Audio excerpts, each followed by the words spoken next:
What's up? Just the VJP in the house. So, I've been here 20 years. This year will be the 21st year in Japan. My Japanese sucks, but I do know how to speak it if I had to look up words and find the right conjugations and stuff like that. Pretty much I can do all of that.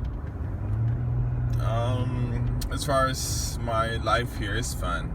It went by fast, I'm not gonna lie. It goes by really fast because I don't know, it's just always busy, and it seems like time just goes by fast. I have no idea why. As far as success,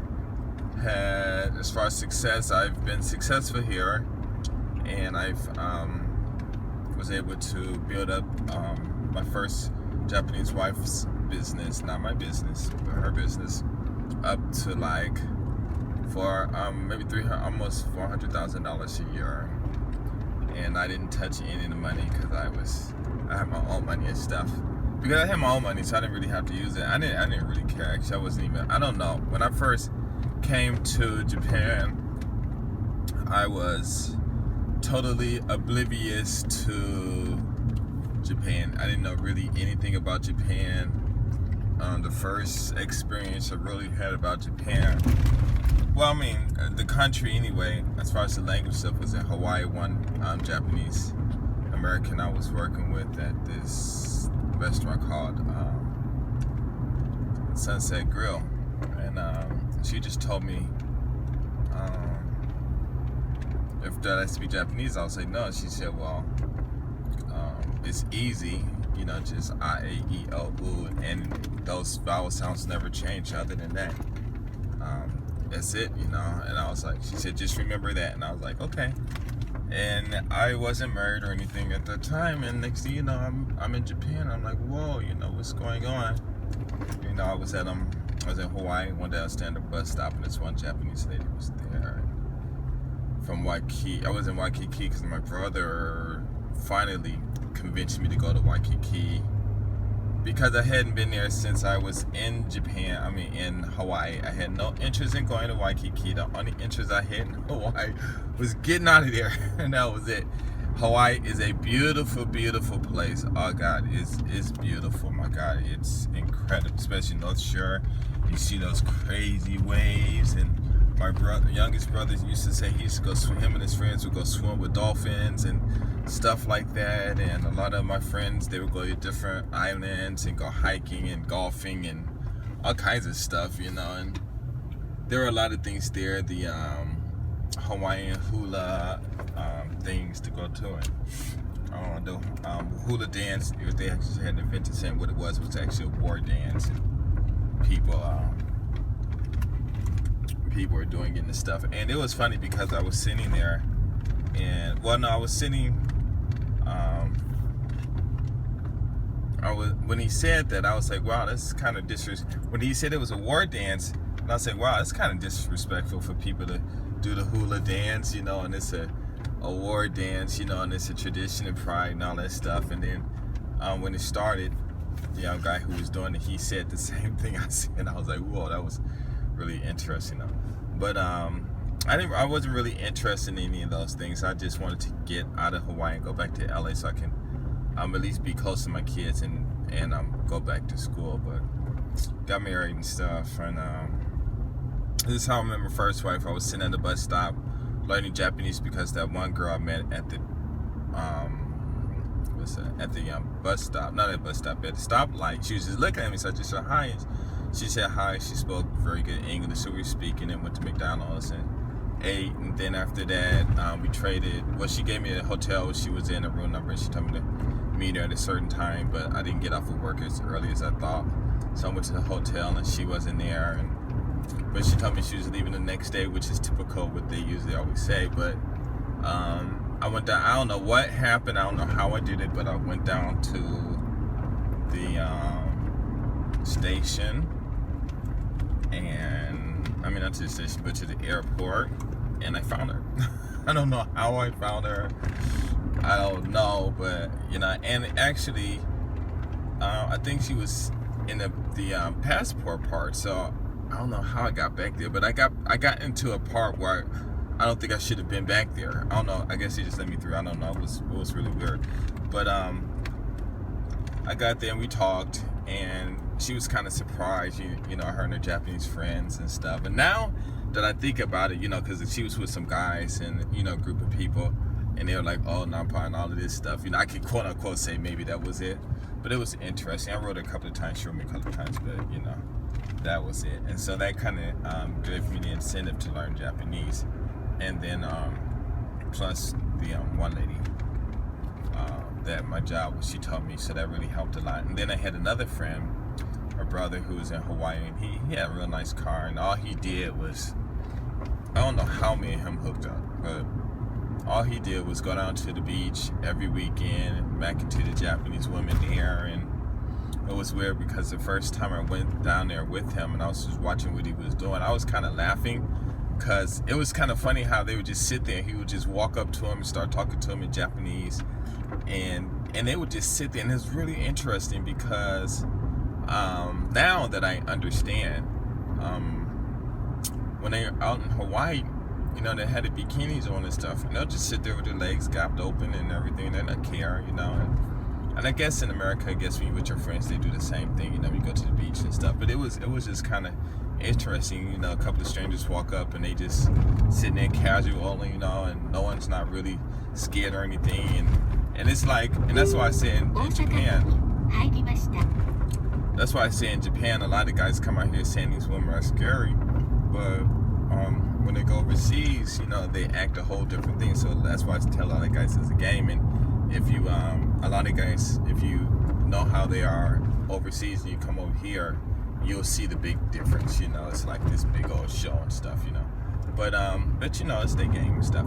So anyway, I was at a bus stop and it was this Korean family next to me, and saw the father and the kid and the mother. And so I said, hey, are you Japanese? And he looked at me and said, no, I'm Korean. I'm from Korea. And I was like, oh my God, I'm sorry. He was like, no. But at that time, I didn't even know the Japanese and Korean war. I didn't know anything about, you know, all of that stuff. And so I didn't know if, I mean, I'm quite sure maybe I could have probably insulted him. And so, but the whole thing was, that wasn't the point. I should have been careful because in California, we would ask, you know, but, you know, I left LA and I guess on my etiquettes or whatever it is, just stayed on the plane. It was like, Ralph, you going to Hawaii? I'm not going with you, you know. But so then I saw my first wife across the street at the laundromat sitting outside. So I walked over to her and I said, hey, can you show me this with this, how to pronounce the tsu? And so she told me, and I was like, fine. Then she laid her head on my shoulders, and I'm like, what is she doing? I want to leave, you know, but I'm a nice guy, so I just sat there until I thought she was gonna move her head after 30 seconds, and she didn't.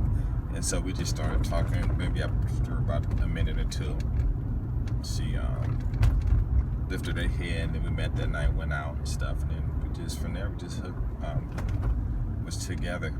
But when I got here, though, it was really interesting because I wasn't impressed by anything except for the lights. There were like a lot of lights. I was like, whoa, why are there so many lights?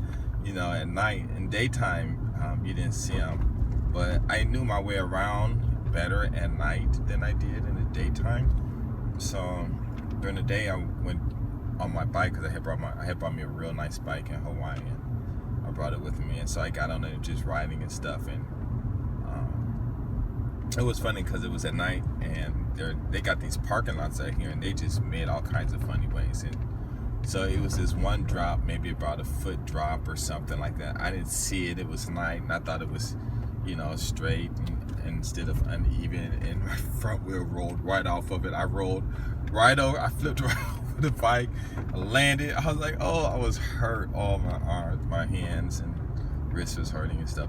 I mean, were hurting. And I continued to drive around my bike. And the next day I went around and into different places and stuff. And I didn't go into the city part, but just in a residential area. And I went by this tennis court, and these older people were playing, and so the older ladies started talking to me.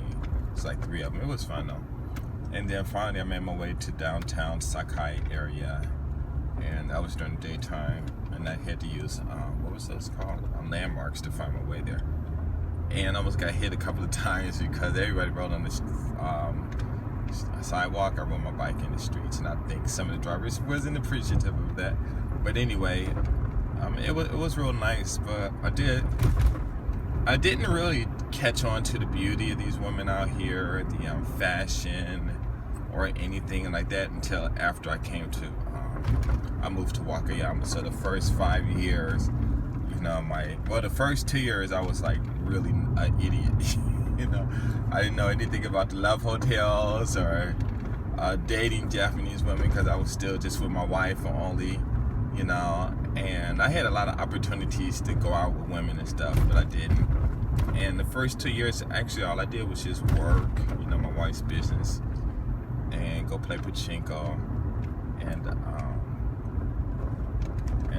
go home. And that was it. I just ride my bike around daytime and nighttime. And then I met a friend, my wife's ex-husband. He's a white dude from Canada, Jewish guy. I always gotta throw that in. But he was funny. Because he always talked about his religion and stuff, and all the money they used to make and stuff. It was funny though. But he was a little. What kind of person he was? He was a little bit nervous, I guess, or too hyper. That's what it was. And then when we met, I guess I don't don't necessarily think he disliked me, and I don't know if he liked anybody actually.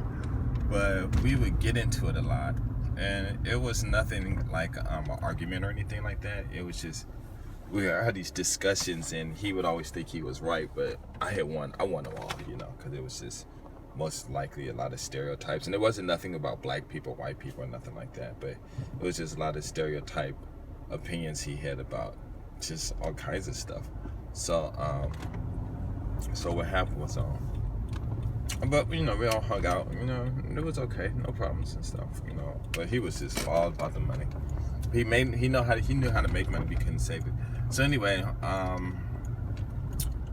just driving around and stuff, and after a couple of years, he had a friend, this guy, Japanese guy. He was about a few years younger than I was, and me and him used to hang out. His parents, his father's a dentist, and they had money. Grandparents had money and stuff.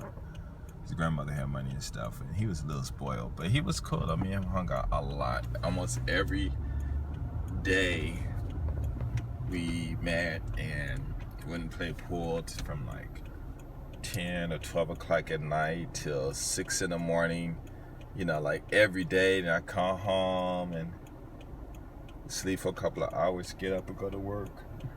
And I'm telling you, it was like every day. It kind of reminded me of living in Venice and going out to a club with one of my friends. We in Venice and stuff, man. We go out like almost every night to Hollywood.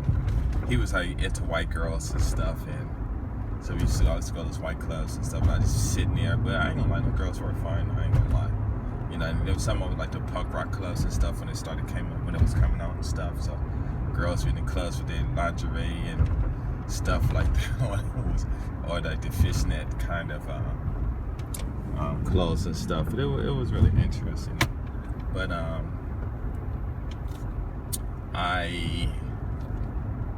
so me and him just hung out a lot.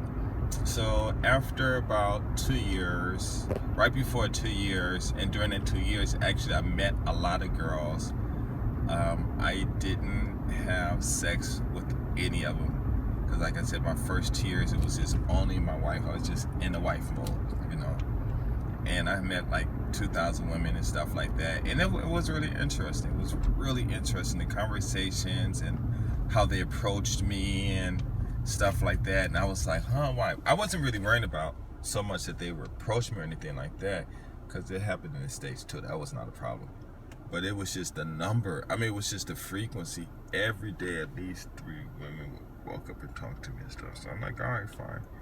And then after 2 years, right before 2 years, so right at the 2 year mark, one of my white friends, because I didn't have any black friends at all when I was in Nagoya, I knew some of the guys. I didn't know them. I would just, because I would go to the those life places, and I think someone took me there. Maybe my wife took me there once, or somebody would take me there. I wouldn't necessarily go, and so I would talk to them there, but they were just still in there. I won't say American. It was American mode, but it was like the black neighborhood community mode, where even though they were in Japan, they still held on to a lot of problems that were in America, but yet they would like it. To me, it would seem like they would still live in Japan as though they're still in America, and there's no reason for that, no reason, because the women were chasing these guys, giving them money and buying them things and buying them presents and everything. And I'm sure in the States, a lot of them weren't doing that. Matter of fact, one guy I know, he was a preacher and got turned out and stuff, and it was a trip. So anyway, the white guy, me and him was talking one day, and he was like, Ralph, I never see you with any women and nothing like that. And I'm like, yeah, I'm married, And he started laughing, and he's like, oh, but still, And so we was just talking. Then he said, hey, have you been to the Egyptian kind of like Love Hotel? And I was like, Love Hotel? What's that? He looked at me. He's like, huh? You don't know what Love Hotel is? I was like, no. And he was like, how long you been here? I said, 2 years. He said, you been here 2 years and you don't know what the Love Hotel is? And I'm like, no, I just hang with my friend and just go play pool pretty much, and go eat sushi, pizza, and pachinko, and time to time go to Thailand like every month or every 2 months or whatever. And he was like, wow, so he told me where it was, and I think he took me over there. I went by myself, and I looked at the buildings from the outside, and it was just, there was like a tsudomi. Yeah, tsudomi. I think it's tsudomi, not tsudomi. What was it called? I forget the name of it. But it was in Nagoya. It's a real big area and stuff. And I went over there and looked, and I was like, wow, I never did this over here. So then after that, I think me and my wife had started having an affair with some African dude. And what was that place called? In Thailand and stuff. And so I found out about it, but I didn't care, because my first wife, she was messing around too. And so I didn't really care. I mean, I don't know. I don't break up over sex. I don't care. But so when we had this open relationship, so I just said, forget it, let me start traveling. So, I had a nice car. It was a Honda Accord, but in America it was an Acura, like a V6 and stuff, and it was 4-door sedan. And it was nice, drop down low, nice tires, spoilers, and all of that stuff. So I started cruising around and jumped on the freeway. I had some money in my pocket. I don't know, maybe $3,000-$4,000 in my pocket. Just right on down. Because, back in that time in Japan, everybody walked around with money. Everybody opened up their wallets, and you would just see stacks of hundreds. I'm talking about someone could easily have like $5,000, $6,000, $10,000. Well, I wouldn't say 10. I've never seen that much, but I think I've seen. No. I've seen over 10,000. Wait, 10,000, would that have been enough? Or maybe close to 8. Because what they do is they put each of the $100 bills, they'll stack them in tens and then flip one of the hundreds over it. So one little, when you see it, if you see like it filled it over or something like that, I don't know exactly how to pronounce it. But those guys say it, but describe it. But those who've been out here know. And when people open up their wallets, you could just look at it and count. You count like 10, 8, or especially if they have like 2 sides or something, because some people had a little secret money and stuff, even though I don't know why they call it secret, because you can still see it, but it was interesting. So I went to Osaka, parked, walked down the street, saw these 2 Japanese girls, say, hey, what y'all doing? They were cute too. Nothing. I said, let's go eat. So we all ate. I paid for everything, and I was just trying to see what was going on and stuff, and maybe they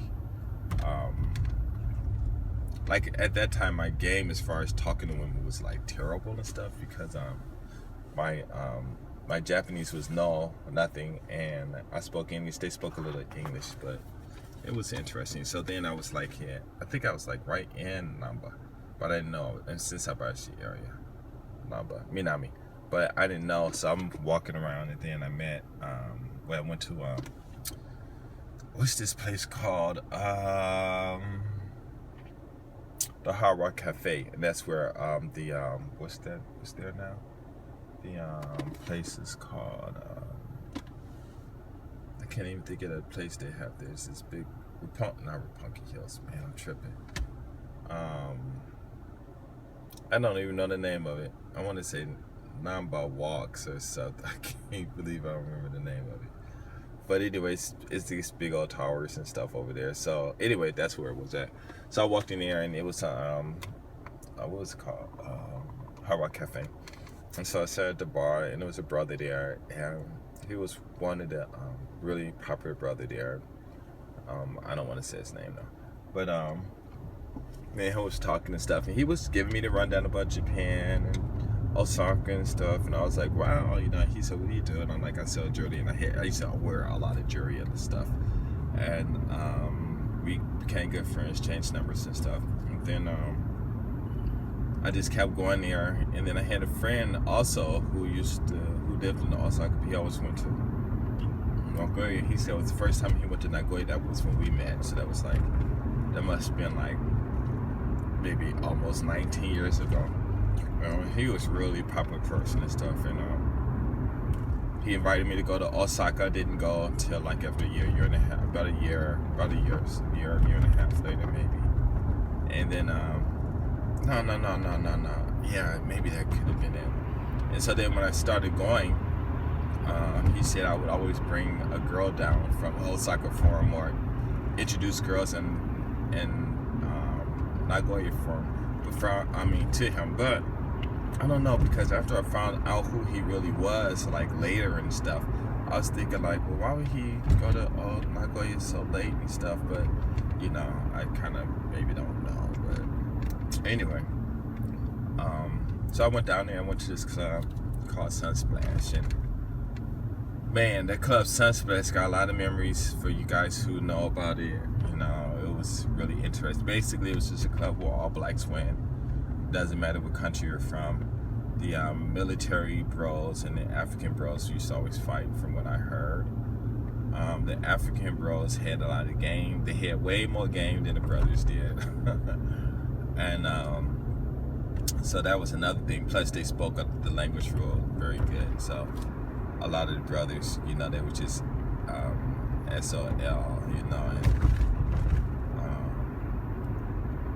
but there were a lot of brothers that had game too, because a lot of women did speak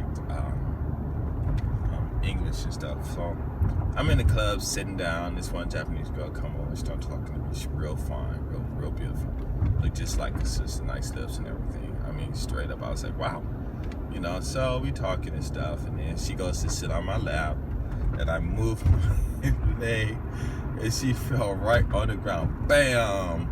And I don't know why I did that. I swear it just happened to move, because I was still in my American, I guess, Venice, LA, preppy type mode where don't touch me. I don't care. Just keep your hand. Because I was conceited and stuff, but I was still nice to people. But I had some friends, black friends and white friends, that were like super conceited. They wouldn't even talk to you, and you walk up and say hi to them, and they just look at you like they weren't even there. It was like they were transparent and stuff. But she got up. She said, "Why'd you do that?" And I'm like, why you want to sit on my lap? And the whole thing was, evidently she liked me, but I don't think like that. When girls walk up and talk to me, that they talking to me because they like me and stuff like that. I don't think like that, and so I'm always like, why they talking to me? But okay, I'll just talk to them because maybe they have something important to say, or maybe I can learn something. So I was like, well, you're trying to sit on me, I don't know you, And she said, well, that wasn't nice, And then she said, well, let me sit on your lap. I'm like, no. She's like, why not? I'm like, for what? You're not my girlfriend. It was like, so I still want to sit on your lap. I'm like, nah, I'm sorry. So she went and got her drink. I went and got a drink, and then came back and sat down. And she was still persistent. I said, okay, fine. So she kind of like, she didn't actually necessarily sit on it because the bench was too high. But I guess she kind of like leaned her rear end against my leg and stuff, so she could kind of like support and stuff. And so we were talking and stuff, and she gave me her number, and I gave her my number, and kind of found out we both lived in Nagoya, which was really weird because Sunsplash is in Osaka. And if you guys don't know where Sunsplash is, if you ever been to American Water, they got the Statue of Liberty. It's in that building, and right below the Statue of Liberty, you'll see this square rectangular box. Well, that store right there, that was it. And you can see it, you know, it stands out. And so you know, after the club, we danced a little bit after the club because I wasn't thinking about sex or anything when I was there. When I first came to Japan, I wasn't thinking about anything, you know, because my wife, she was like I think 12 years older than me, but she was still pretty. I thought she was my age. She was really sexy and stuff like that. So I was really not interested in anyone. And well, look at the water, it's so clear, so beautiful. Well, look at those clouds, boy. I think that would be Wakayama. Go over the other side of those hills. Anyway, so anyway, what happened was we went. Where did we go? We went to so anyway, I'm back in Nagoya, walking down the street, and I get this phone call. It was from this girl. She said, "Hey, you remember me?" I'm like, "No, I don't know who you are." And she was like, "I'm such and such, you know, Mickey Mouse, you know. And I met you in Osaka." And I'm trying to think, like, I don't remember. I'm sorry. And she said, but we talked and we went to the club and blah blah blah blah blah. These cars are driving like really slow. I mean, these cars are really driving slow. I'm surprised. But anyway, she said, yeah, we met in the club and we were talking for like 15 minutes. She was trying to remind me of who she was. And I'm like, I'm sorry, I don't remember. I swear I don't remember. I don't remember. And then she said, I'll forget it. She's going to hang on. I said, no, let's just meet. Maybe if I see you, I'll remember. So she was like, no, forget it. And I'm like, come on. So anyway, we ended up meeting and stuff. And it took me a while before I remember who she was and stuff and where we met. And I was like, wow. Because actually when I meet women, unless they just really, have something really outstanding about them, I'll forget the next day. The next day, I could go to a club, literally talk to a girl, get a number, talk about whatever. If we don't arrange a date or anything, the next day I will totally forget about her, and I won't call or anything. And it's not, I don't call because I want to call, but I just totally forget about it. And so we started hanging out, and eventually we started dating and stuff. And she was really, really interesting. We knew each other for a long time, and I don't know, it was really interesting because she knew a lot of people. Her English was perfect. Just like my friend, the guy that I just go play pool with, his English was perfect. Actually, it was him who kind of reintroduced me to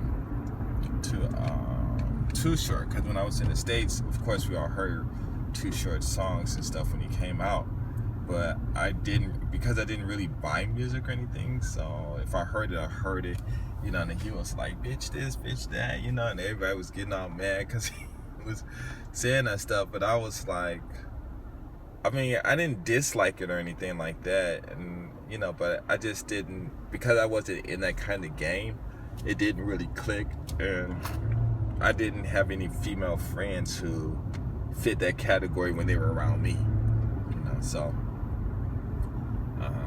I really didn't get into it back then. And plus, he was young anyway, I was a little older than he is, I think. Maybe, yeah, I'm not sure. But anyway, he couldn't have been. Yeah, I think he was kind of young when I first heard him. But I think he shouldn't be that much, only about a few years younger than me. I don't know, but I was 18 at the time, so I don't think he was that old. But anyway, I didn't really get into it. But maybe more than what, it wasn't because I didn't like his songs or anything like that. But it was just the whole thing that he was talking about that just wasn't my life, and I didn't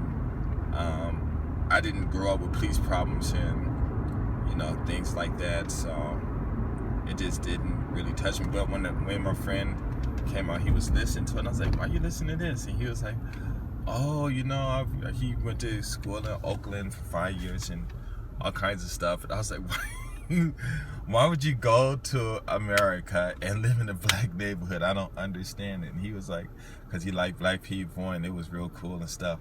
So he had a Jeep Cherokee, so he would just bump it all the time, and I started listening to it, and for some reason it just started really attaching itself to me, and I didn't really relate it to the women, at that time, because I wasn't really into it and stuff. But I listened to it and stuff, and I'm like, all right, I didn't buy the CDs or anything.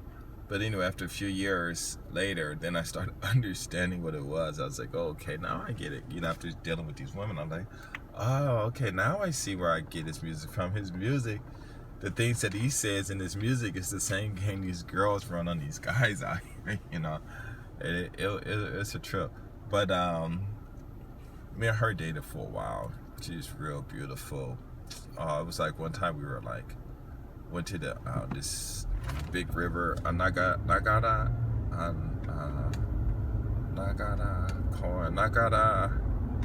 Kawa, something like that, and it's in Niigata, right on the border of me and Aichi, Nagoya City. And so she was on the phone. I think she was talking to somebody. I think it was a dude, the way she was talking. I don't think it was a girl. And so I just started rubbing on her legs and stuff, She didn't say anything. And next thing you know, it was just so wet between her legs and stuff. And I was like, wow, And I didn't really, how can I say? I didn't really pay attention to, what the wetness really was. I just knew it was wet, But I don't know why. I just wasn't all that sex stuff and girls, getting wet and stuff, and all that stuff. I really didn't get all into that stuff, and I don't know why. Because actually sex to me, it's fun to do and everything, but it's nothing that I actually chase or pursue or anything like that. And so, because I didn't have to chase girls for sex or anything like that, I never got to that point. And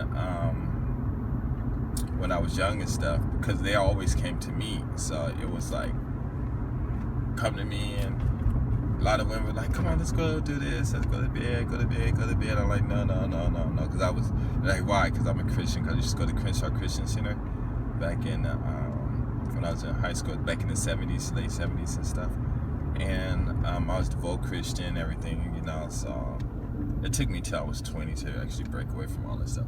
But I was like, no. And so when she was, when that happened, we didn't do anything, because I wasn't even thinking like that. I don't even know why I was touching her legs anyway. I guess they were just soft, or I was bored or something. And so the next day we met, she was all, man, don't touch me like that again. You got my pants all wet and blah, blah, blah.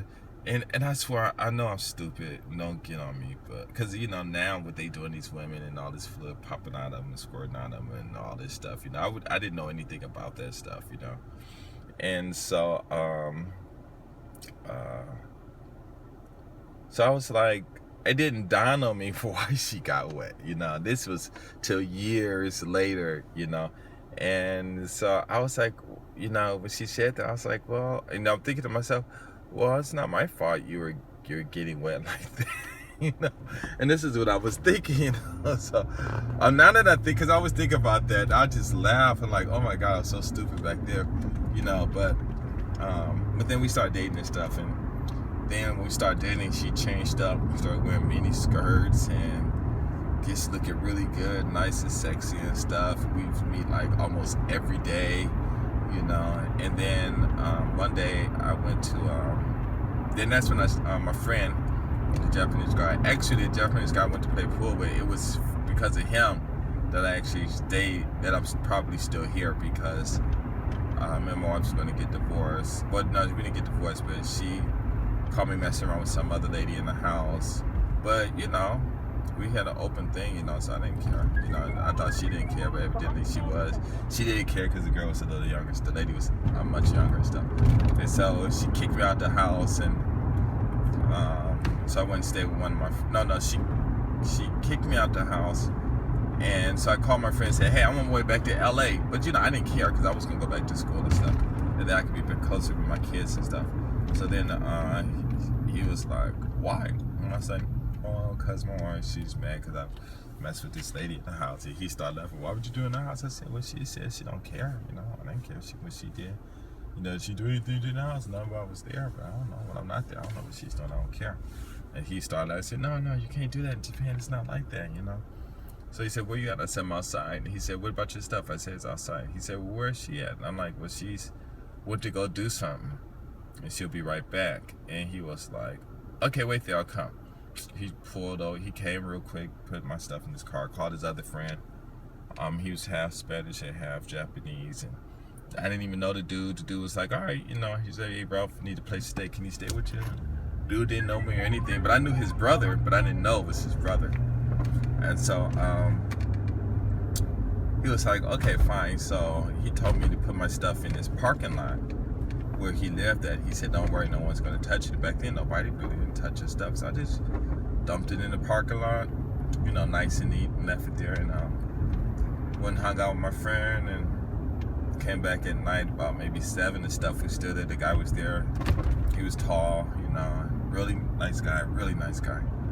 Really always smiling, baby teeth too, really outgoing and stuff. And this guy had major game. You would look at him, you would know, but this dude just, I mean, when I stayed at his apartment, every day I woke up, it would be a different woman in the apartment. Cause he had like, it was a one bedroom with a kitchen, and it had the kitchen was kind of big. The bedroom was really, the one room was really spacious, and it had bathroom, shower and stuff like that. And the kitchen was really big too, but it was really spacious. So he slept on the futon, I just slept on it, or he had a mattress or something, I just slept on the floor. And it was big enough for both of us there to be there. We didn't have no arguments, nothing, you know. He said, you come and go, give me the key. He said, hey, come and go as you want and everything. And I was like, okay. He said, don't worry about rent and everything. Stay as long as you want. And so then he just walked out, you know. So me and my friend went somewhere. We came back. He wasn't there. So I just went to sleep, you know, because he had some blankets or something there. And then next day I woke up and some girl laying on the bed, you know, laying like half off the mattress, and on the floor next to me was some white girl, and she had no bra on and black panties on and stuff. And I was like, whoa, what's going on? And he was on the bed, knocked out. She was knocked out. I'm like, what the hell? Like a sorority party or fraternity party or something like that. And so I'm thinking like, wow. So, you know, I get up and leave and stuff, you know, shower and leave, and then come back the next day. And later on in the day, he said, hey man, how you doing? Oh, I had a good time last night. Did you see that girl was with? I said, yeah. He said, oh man. And he'll tell me a little bit about her and stuff, how he met her and stuff. He said, man. And I was just saying, wow, it was just, he said, oh man, don't worry about that. You know, I don't care. You know, he said, if you wanted, you could have jumped on it too. I was like, no. Don't worry. No, I'm not like that, you know.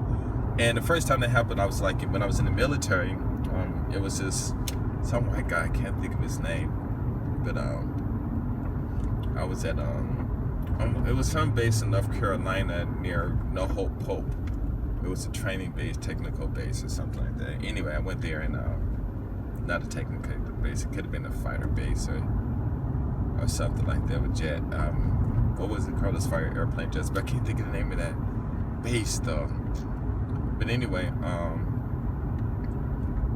and then we went to, it wasn't that base. Was it there? No, it wasn't that. It was at, where was that at? Could have been there. But anyway,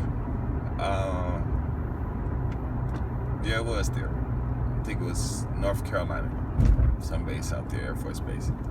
And I was in the room, you know, in the dorm room, and it was me and this white guy. He was real cool and stuff. And one day, I just happened to wake up, and some girl and him was in the bed doing it. You know, him and some white girl. And I'm just like looking. I mean, I'm looking like, what the hell is going on? I jumped up and I'm like, I can't believe this dude is in the next bed, you know, having sex with this girl and stuff, right? So I'm like, okay, fine. So I go to bed. Next thing you know, I wake up next morning and she's still in bed and he's still there. And I get up and then she wake up and say, good morning. Like, what the hell? He said, oh, good morning. He said, don't tell nobody, you know, because we were supposed to have women in the dorms, I guess, in the bedrooms, I guess. But I mean, you know, it was a co-ed floor, so I guess people would do whatever. And I think he said something like, well, Ralph, if you want her, you can have her. Is she okay? I was like, no, thank you. That was funny though, because like I said, I don't know, I just didn't really care about sex and stuff when I was coming up. And then so anyway, it was like for the whole month, every day he would come home and he would have, he wasn't with any black women, even though he did talk to them. I didn't see him. I don't remember recalling any, but he had but it was always Japanese or some white girl. Every night, I am not lying, every night. So we all went out and stuff. We were talking. I'm like, man, how come you always coming home with these different girls every night and stuff? And he started laughing. What do you mean? How come? And I'm like, no, not how come. Just in like, you know, where do you find these girls? He said, I just go to the club and talk and invite them over and they come home and that's it. I'm like, just that easy? Yeah, it's easy. You know, I do this all the time. And I was like, okay. You know, dude must have. Oh man. I ain't lying. He was the only one I've ever met who brought home a different girl every day. And then finally he met this one girl. She was Japanese and Filipino, and she was real fine. So once he met her, I think he fell in love. So wow, it is really busy over here. I don't know why. There's a mall. I wonder if there is a. Wow, it is busy over here. Must be a sale. Something is going on. Going through here. This is, I always call this Kishiwada. It might be Kishiwada at this station. Like this Kishiwada.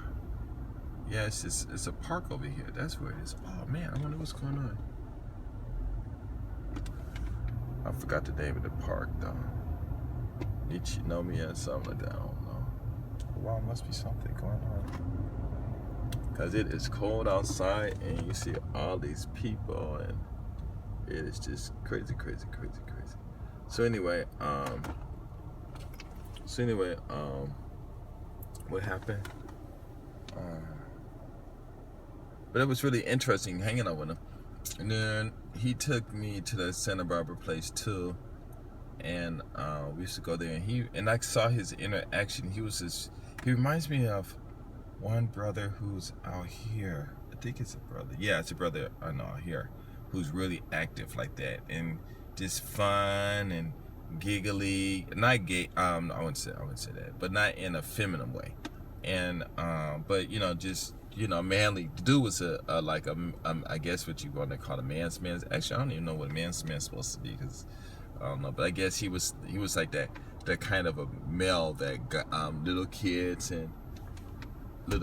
would look up to, and like when you were young and you saw this one man who was successful, you look up to him almost like an idol, and I just saw the way he interacted with the women, and dude just knew all kinds of women. I was like, wow, something going on over there. And I guess I can't, stuck in traffic. And I bet you they are turning left or right, and I'm stuck here and I want to go. But as you can see in the rearview mirror, I can't go anywhere. So anyway, what happened? But it was just really interesting. The dude knew all kinds of stuff, and the women in that place was just, why did he go in front of me like that? That's cold-blooded. See, I didn't even wanna. Okay, I get it. Now I have a place, I can move over. And But yeah, his interactions with the women were like incredible. I was like, wow, I was just watching them and stuff, and it was really interesting. So then it was funny because when I finally met his brother, and him and his brother don't look anything alike. Nothing. He's tall. His brother's a little short. His brother's like really, I won't say handsome, but kind of like a guy that's cute in a way, like a kid face, but kind of cute. But he was still a guy, and I don't think he got women as easy as his brother did. But they did come on to him though. But I don't know, because me and him never really talked like that. But me and him used to always hang out a lot. And one day me and him went to McDonald's, and us with some other friend, and he ordered some food. I ordered some food, and I had some French fries. And I always like eating McDonald's French fries with the fork. I don't know why. So he went to reach for a fry, and I stabbed at his hand with my fork. And he was like, "What are you doing?" And I'm like, "Don't do that." He said, "No," because they got the Japanese culture. He said, "No, everybody's sharing." I'm like, "I'm not Japanese. You stick your hand in my food, you get stabbed." And he started laughing. He said, "No, in Japan, I'm like, nah. So I'm like, "Well, I'm hungry," and I'm like, "Well, go buy you some." But I guess he didn't have any money. Now the dude's rich. He's rich. The dude. I mean, cause.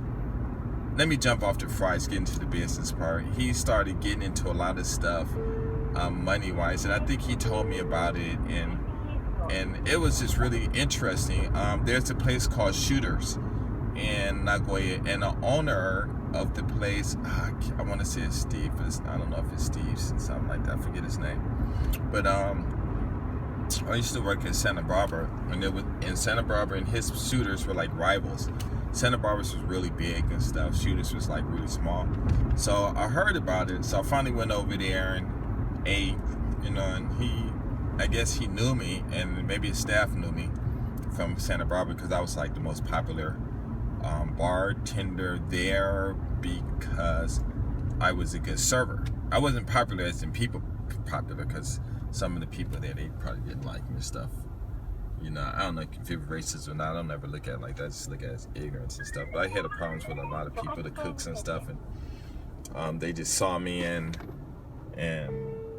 just had some problems and stuff. So I just had to go. One day I went back there to one of the guys from Europe or something, and he wasn't like English Europe. I don't know if he was Scottish or more close to the eastern part of Europe or whatever, and or Eurasia, whatever, and he just had this, he was like the type of person that probably never met a black person, and the only thing you know about black people is what he see on TV, what he hear, or probably, since he was in Nagoya, so all the African guys with all the Japanese women, and he couldn't get a woman, or he could have been married, or whatever, I don't know. But I know he wasn't happy with his life and stuff, so he would take it out on me. So one day, some food came, he made it slow, and then people got upset.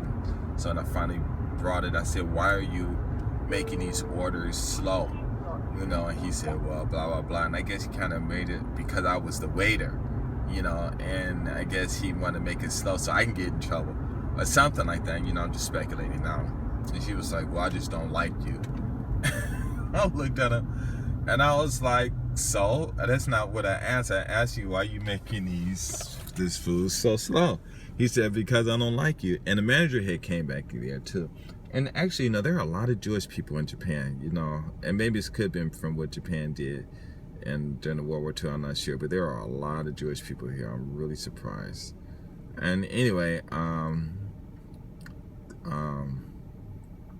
he was a Jewish guy. I can't forget his name. I can't say his name. But he was real cool and stuff. And he was back there listening, the whole conversation. And I just straight up told you, I said, "Listen, if you like me, you don't like me, that's not the point. The point is you got customers here that want some food. They order it. You making it slow just because I'm a black guy." I said, "How fucking stupid is that?" I said, "It's so stupid. If you don't like me, fine. Fine, it's okay, but I'm not eating his food. I'm just serving it. And if you don't want me to serve the food to the if you cook food and you don't want me to take the food to the customers, then tell me, and then I won't take the food that you cook. But don't make the customers time here unfavorable or bad or whatever, just because you don't like me. And then he said, well, I don't care what you're saying, but I just don't like you here, blah blah blah. I said, listen, you don't like me, fine, whatever. I know the real reason you upset is not because of me. It's probably because something's wrong in your life and you just blaming it on me because I'm always happy and stuff. And I said, but I have problems in my life too. But I'm here working and I'm here with you guys, and I'm trying to keep the atmosphere favorable so we can all get through the day and get through the night easier. Now, if you're gonna make it harder, that's fine. Then I just won't say hi to you anymore or anything, and just leave it at that. And so he was like, whatever. So I just walked out. The manager left. He just looked at me, and I thought he was gonna say something. He didn't say anything, so I just kept on going. So I went upstairs, and I think the next week, the guy came to me, the cook. He said, I'm sorry, blah blah blah. I said, don't apologize to me. I said, listen. If you don't like me, it's okay. That's your choice. I don't care. I don't care. That's not the point. I said, my whole point was the customers. Your actions was not good, was hurting the customers. So that's all I was concerned about. I don't care if you like me, you don't like me. Matter of fact, don't start to like me, because maybe if you do find out what kind of person I am, then you'll really have a reason to not like me. So I'd rather you like me based on some BS that you have in your mind than like me for the truth. He's like, what are you talking about? I said, I forget it. So I just left. But I think he ended up getting fired or something like that because of what I told him. I think everybody was in the kitchen. It was like a 5-minute conversation. So that night, everybody's stuff was slow. And I think a lot of people kind of understood what I was saying, so I think he got fired or something. But I don't. When they fire people out here, I don't know if he got fired or I know he wasn't there, but I think somebody said somebody found him another cooking job, and so they transferred. They found another place for him, or they switched people or something. I don't know. It's weird because they got some networks out. They got some networks out here. I don't know. Back then it was kind of weird, but it was interesting. But anyway, my friend, he was at the bar, and I just saw his interactions with those women. I was like, wow, So when I would go there and work, and like upstairs on what days were those? What day was that? It was on. It was a ladies' night. I think a Tuesday, Wednesday, Thursday. I'm not sure. It was these group of women, I think 4 to 6. They were all rich. Parents had money. They would go up there and they were what you might want to, what some guys who don't know how to deal with women like that would call stuck up. And so I'll go there and I say, hello, would you like to order? They tell me, they would not look at me. The women never, I'm telling you, for about a year or however long, maybe I think I was working there for maybe 2 years or something, or a year or whatever. But let's just say I worked there for a year. For the first 6 to 9 months, they didn't look at me when I took their order. They did not look at me at all. And at first it kind of bothered me, but then I was thinking like, well, it's okay because I'm rich too. So maybe that's just the way they just probably think I'm poor, whatever. I don't care. And I said, how you doing? Would you like to drink? You need more drinks? And they just, oh, give me this. And they would never look at me. So then one day, I brought their food, their drinks and stuff. And there was this one Japanese girl there. She was so fine. God, she must have went and got tan because she was dark. But she was so beautiful. And there was this white guy from Canada, blonde hair, blue-eyed guy that dated her. And she was like a prize, I guess, to those guys because she was so beautiful, and he was like the quote-unquote epitome of what it is to be a white guy with blonde hair, blue eye, blue eyes and stuff. But actually, he wasn't ugly. He was. I ain't gonna lie. You know, I don't hate him or anything. But the dude was like a blonde hair, blue eye model. I'm not lying. So it was just weird because when he came in as the new manager, because the old manager, you know, a lot of stuff happened. So he wasn't the manager. He was just a customer. So when he came up, he was really conceited and stuff and things like that. And them two came together, and it was like all the other guys just bowed down to this dude and stuff. And I looked at him, I just started laughing like, oh my God, he looks like one of those movie stars on TV. You know, just the perfect fit. I'm telling you, it was just like that, you know. So one day he was there with one of his other white friends, and me and him really didn't talk, and I was off and stuff. So one day me and him got into a conversation. I don't know why. He started talking about Canada, and then a little bit of racism stuff came in, and, you know, and I kind of squashed that real quick because I didn't want to talk about it. And then one of his other friends was kind of jealous because me and him kind of like what was it? I wouldn't say what's the word now. Anyway, we kind of like gelled real quick, you know. I mean, not gel, that's nothing, but we were able to communicate real quick with each other, back and forth, and more arguments and all. Whatever, and I guess his friends, or maybe he could have been a typical guy that didn't like black people or not, but his friends acted like they were those type of people. So then we were talking for like 15 minutes, and one of his friends kind of got mad and said, well, I want to talk about this karate stuff with K1 and kickboxing stuff. So they started talking, and the dude used me as an example, saying, "Hey, I want you to try this." And I'm like, "I'm not gonna be your body bag for you to be trying this stuff. I don't even know you got like it." And he was like, "No, just try it." He said, "Okay, put your hands up like this." And so I put my hands up in a certain way, and he threw a punch. And he said, "Now, if somebody do this is how you hit them." And my right hand, I think, was open, just clear path to his face, nothing there.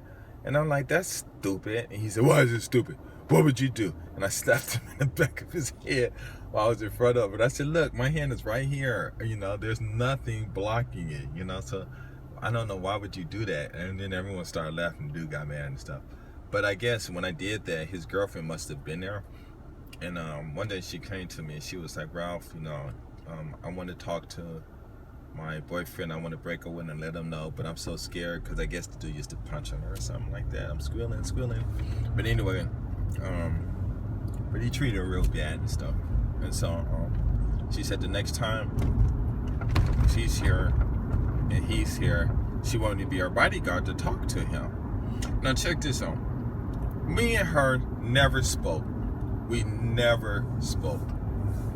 I saw her maybe 5 times, 10 times at the most that I can remember. I could have saw her more than that, but I really didn't notice her or anything like that, you know, because in Japan, she was beautiful, I ain't gonna lie, but there's so many, in Nagoya, there are so many beautiful women out there. You can walk down the street with a 10, and you turn around and you go a 10.1. You know, and then you turn another block and it'll be a 10.2, or it might be 100, you know, and then, I don't know, it was just so weird, because it's almost like in Japan, you know, you can never actually find the most beautiful woman, because it's almost like black, you know, a lot of them look black anyway, but it's almost like a black woman, you know. How can I say that? You have all these beautiful black women, but you go in the club and you see the woman you with is beautiful, but then you see someone else that's more attractive, but then you see someone that's more attractive than her, you know, and so it's like that. But in Nagoya, because there were just so many women out at one time, that it was just crazy. It was crazy. I mean, you can walk down the street and your girl can be beautiful. I ain't joking. She could be a top 10 plus 10 plus 10, triple pluses, whatever. And you walk down the street, you'll turn the corner, you'll see some girl that just will blow your girl away, and it's like, she's embarrassing. You let go of her hand and stuff like that. And then you go over and be with her, and then turn another corner, another girl comes. It was crazy like that. So anyway, I happened to be there, and the girl came on and she said, "Oh, he's here. Please come and stand, you know, next to us while I talk to him." I'm like, "All right." So what I told her was, I said, just say what you got to say. If he say anything or anyone else say anything to you, just keep saying what you got to say, okay? And don't worry about anything. Somebody touch you, then, I'll help you. And so she was like, okay. So them two started talking, and then she started yelling. I said, hey, don't say a word.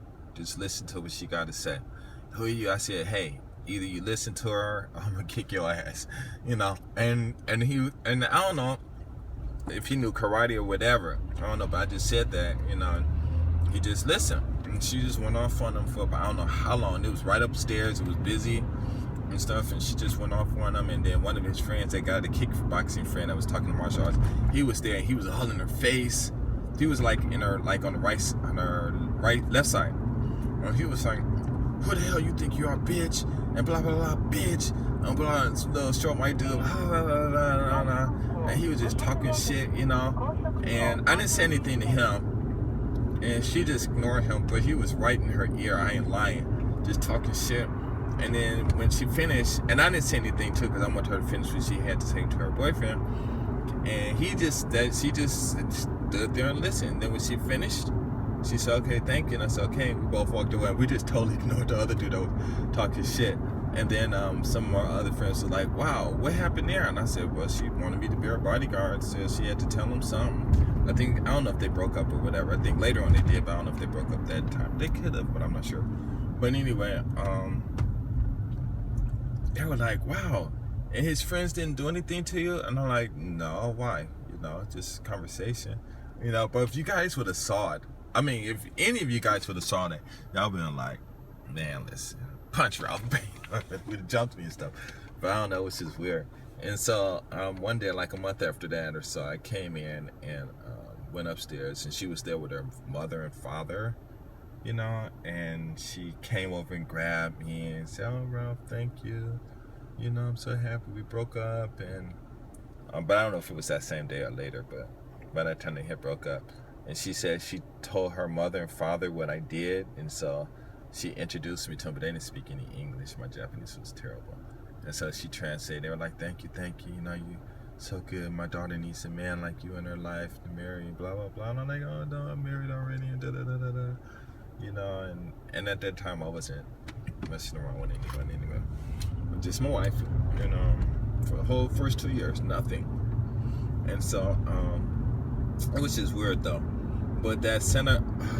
But anyway, let me get back to that place. So anyway, the other place, Shooters, the owner came up to me when I was there, and he said, are you Ralph? I said, yeah. He said, you work in Santa Barbara? I said, yeah. He said, oh, I heard so much about you, and I want you to come work for me, and I'll pay you $10 an hour, and you have a place to stay too. And I was like, oh, but I'm working in Santa Barbara. And he was like, yeah, but it's okay, you just quit and come work with me. And so I wasn't sure if I should do it or not, because I didn't need the money or anything, but I didn't know how long his story's going to be in there. He said, and so, but then I told him, I said, I'm just doing Santa Barbara just because they asked me. Well, actually, I did go there I went there and applied because I was just bored at night, because I finished my job like about 5 or 7 or something like that. Sometimes 9, just depending on how many people be out. And so then I always go play with Chinko. So I said, I'm sorry, I can't. I already have my own business, and I don't really need the money. And he's like, okay.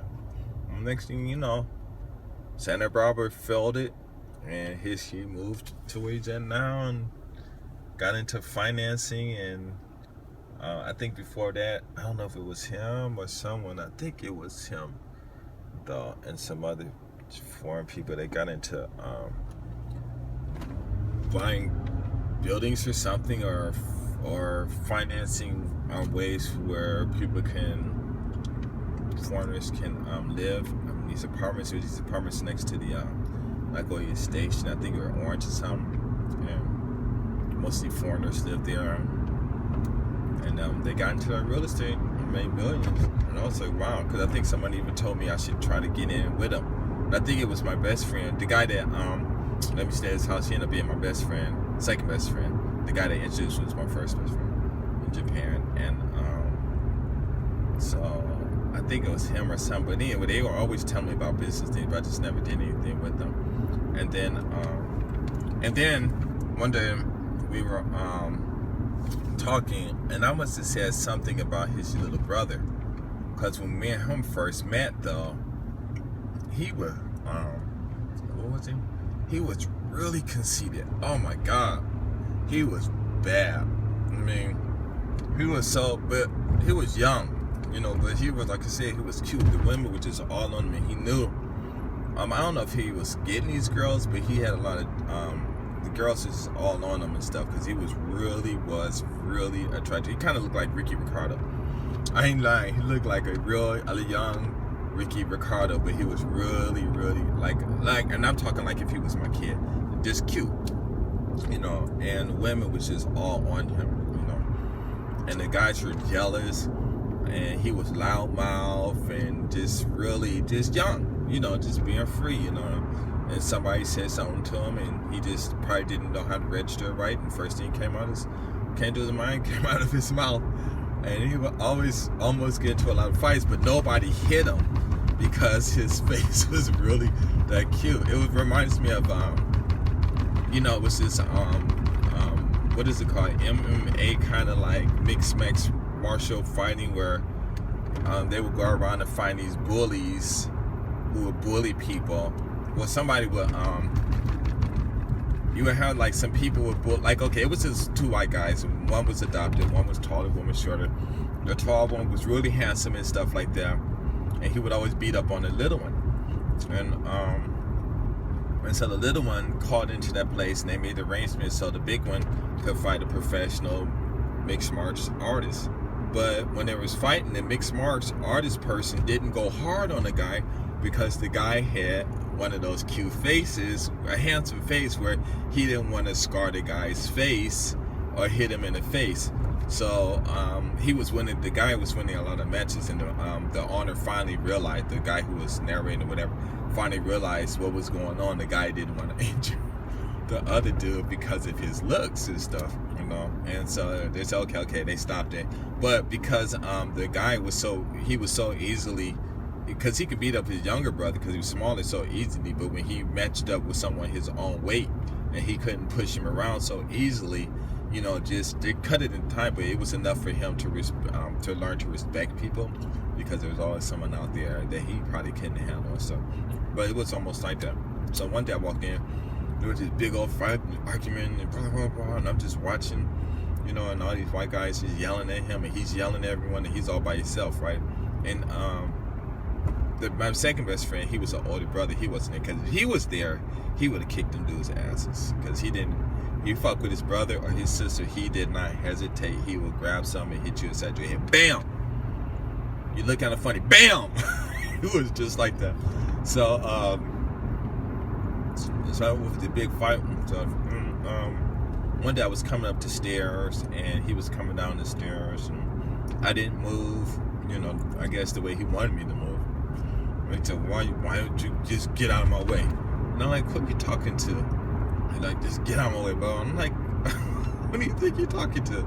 I said, I'm not none of these white boys in here you can just talk to them like that. I said, you better kill up. You said, you be happy, and I'm not pushing you down those stairs, And he looked at me and stuff. And I said, man, both of us come. You coming down, I come down. Just make enough room so both of us can pass. You ain't got to, go all like this and start talking, acting crazy and stuff.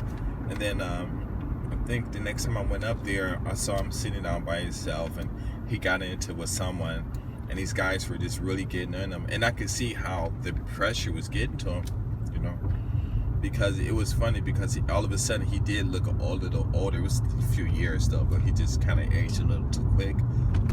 I just think he did. So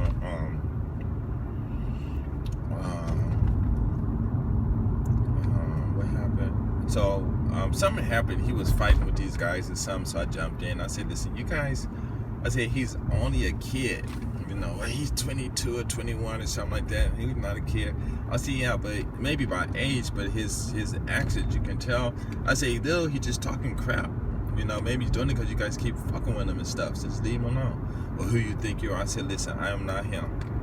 I said, I am not him. You fuck with me, I'm gonna kick your ass, period. And at that time, I was yoked. I was huge. and stuff. So they were like backing off, and then I turned to him and I said, why you keep talking to these guys? I said, listen, one day you're gonna fuck around and somebody's gonna hurt you. I said, so when you come in, if they keep bothering you, then don't come here anymore.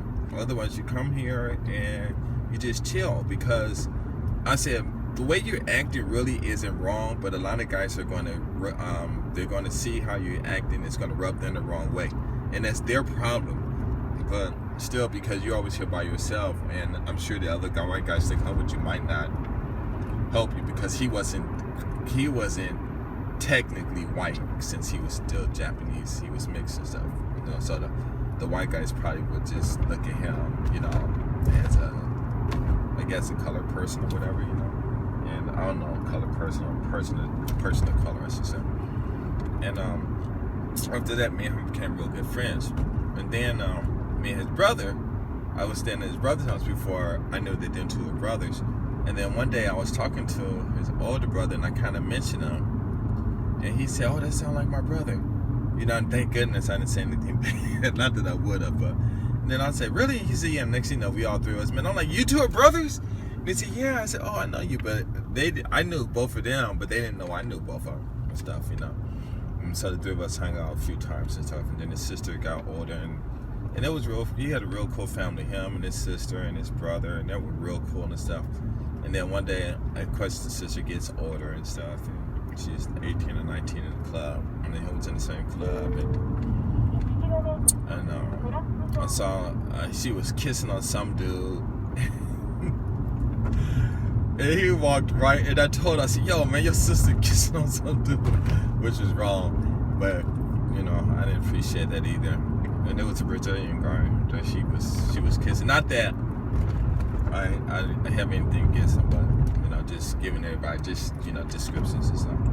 And so he walked right over there, stuck his hand like this, like, wham, right between both of their lips. And then he told him to back off, and he grabbed her and just started going off on her and stuff. It was a trip, you know. But I don't know. It was weird though. It was really interesting. But anyway, I'm going over an hour and stuff, so I want to continue this later. Let's see, anything else that I didn't finish. Okay, about me and my first girlfriend, I can talk about that later. The guy that told me about the love hotels, I think maybe a year later, he was boxing. He wanted me to go practice boxing with them, and I was like, no, it's okay. He said, come on. So I went to the gym, and he had like 2 sets of boxing gloves, and we put them on. We sitting there boxing, and he was not a boxer at all, because I kept punching him in the face, just at will, boom, boom, boom, boom, boom, boom. And his face was turning on red, and he said, no, don't stop. I'm like, no, man, stop. I said, man, what are you doing? I said, you're not even blocking your shots. What are you doing? You can't even fight. I said, you need to go practice this something. And I took my gloves. I said, no, just practice. I said, no. I said, because you're getting hit too many times, and I'm not even hitting you hard. Your face is turning red. You look like you're getting a little dizzy, and I don't want you passing out on me. So he was like, all right. Oops, I gotta go fight.